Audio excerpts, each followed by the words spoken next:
mind often comes at a price. The world learned about that after a Danish newspaper published 12 drawings of Mohammed. That sparked these riots around the Islamic world. They rioted for months. Hundreds died in Iraq, Nigeria, Indonesia. But in the West, we have a tradition of free speech. Members of the Westboro Baptist Church or cult go to funerals and shout that soldiers killed in action deserve to die, and our courts say that's okay. Though when I say the West reveres speech, I don't mean all the West, because the U.S. Constitution is unique in saying there shall be no law restricting freedom of speech. In Canada, a little political magazine called The Western Standard did a story about those Danish cartoons and the riots they caused. And in the magazine, they showed 8 of the cartoons. And what happened next shouldn't happen, and it makes me glad I work in the United States and not in Canada. Ezra Levant is the editor of that magazine and the author of Shakedown, and he joins us now to tell us what happened. So you published the cartoons in Canada. I would think Canadians would be fine with that. Well, one fellow wasn't. He was an imam born in Pakistan but immigrated to Canada, and he went to the police and asked them to arrest me. Well, the police didn't, but another government agency called the Alberta Human Rights Commission did. And for 900 days, I was prosecuted for hate speech just for publishing a news story about the facts. And there really isn't a defense of truth or fair comment. And even though in the end I won the case, I was out $100,000, and it was a lesson to the rest of the media not to touch controversial subjects. You were tried for what? Well, the exact wording of the law is I published something, quote, likely to expose a person to hatred or contempt, unquote. That's so vague, and it's a maybe. Maybe it will expose people to feelings, or maybe it won't. It was a feelings crime.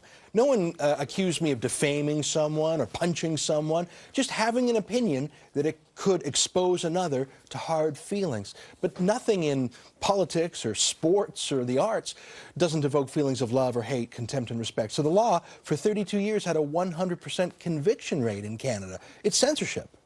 And Human Rights Commission sounds wonderful. Well, and that's the thing, is who could argue with that? They've got human rights as their middle name. But what I found out is that they were promoting the counterfeit human right not to be offended at the expense of the real human right, freedom of speech, and in this case, freedom of the press and freedom of religion. This Muslim imam wanted to impose his view of the world, his Muslim view, on me. And I'm not Muslim. In a pluralistic society, he can be Muslim, I can be Jewish, you can be Christian, whatever. We all get along under secular laws. But actually, the government prosecuted me in what really was a blasphemy trial with the Quran as the legal document behind it. And when the bureaucrat sat you down to grill you, you brought a camera along. That's right.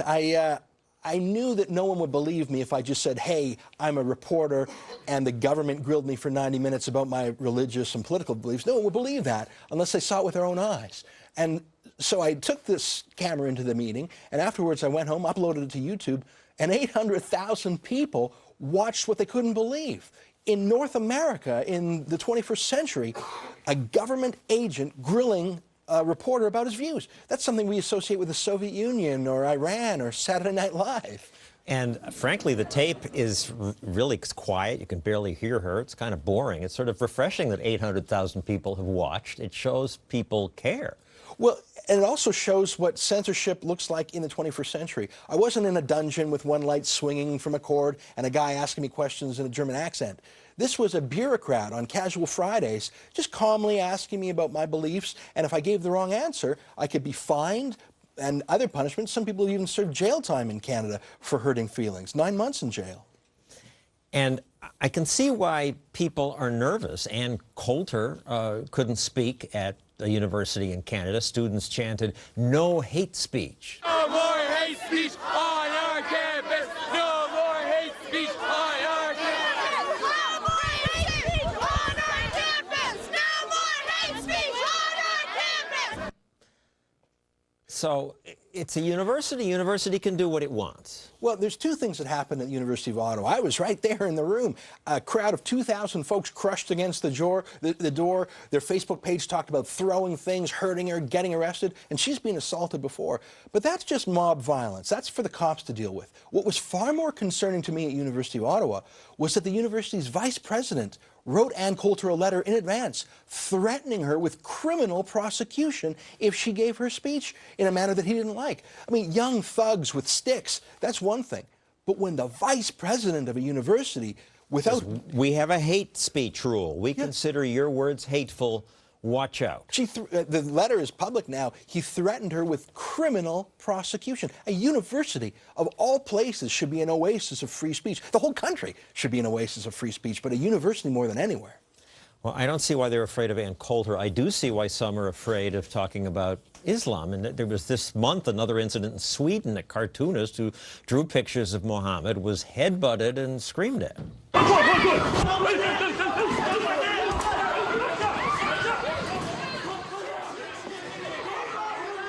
What happened? Well, look, he published a cartoon that some people found offensive. It might well have been offensive, but the way we deal with offensive ideas in a free society is to ignore them, usually, or to debate them, or rebut them, or campaign against them, but not through violence, and not through the violence of the state prosecuting people. I see censorship laws as merely an extension of that mob. You can't convince someone to change their mind, so you throw them in jail until they change their mind.